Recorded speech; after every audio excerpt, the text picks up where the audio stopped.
L'autre, je pense qu'une vidéo est nécessaire sous le titre Non, Madame Huguette Tiegna, la suppression de la contribution à l'audiovisuel public, ce n'est pas 138 euros économisés par an par chaque foyer. Où je reprends mon explication sur la suppression de la redevance de ceux qui regardent la télé, une indignité de faire payer par tous le service des manipulations. La suppression de la redevance pour ceux qui regardent la TV, c'est l'indignité de faire payer par tous la télémanipulation, le prétendu service public audiovisuel, qui a sûrement toujours été la voix désinstallée du général de Gaulle au Macron en guerre contre le Covid en passant par le Mitterrand. Et Jacques Chirac, il ne faut pas l'oublier. La redevance TV est payée par l'État et chacun doit payer pour sa santé.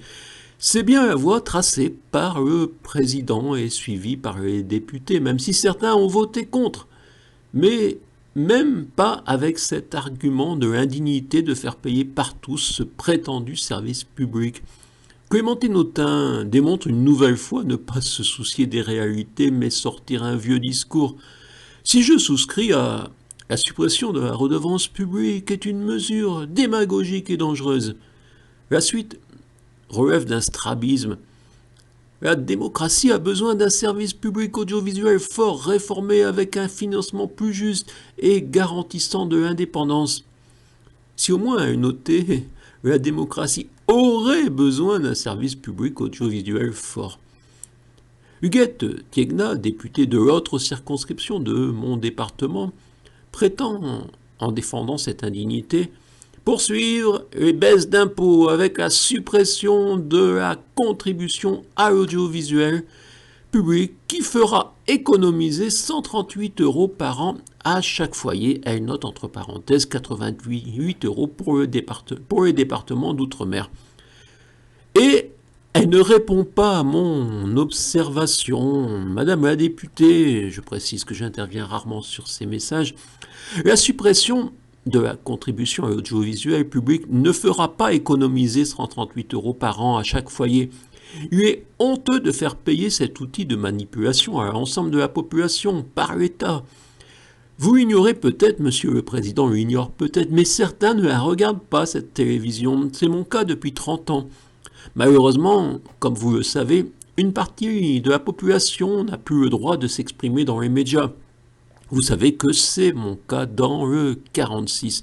Je lui souhaitais bon courage, car il doit en falloir du courage pour être au MoDem allié aux Républicains en 2022.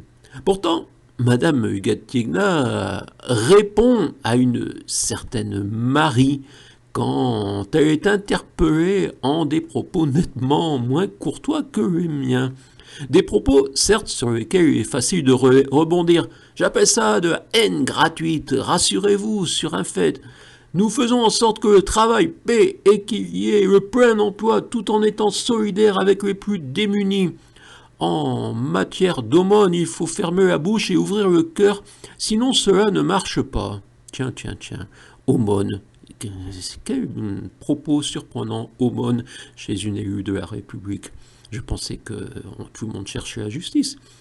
Mettre en valeur les extrémistes pour blacklister la parole déontologique, on peut dire que c'est ce qui se passe dans ce pays depuis des années.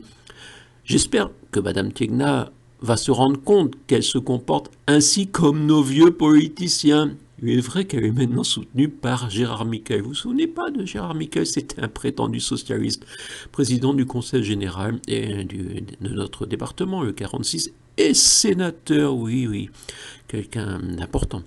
La suppression de la redevance publique est naturellement une mesure démagogique pour faire croire qu'on écoute le peuple.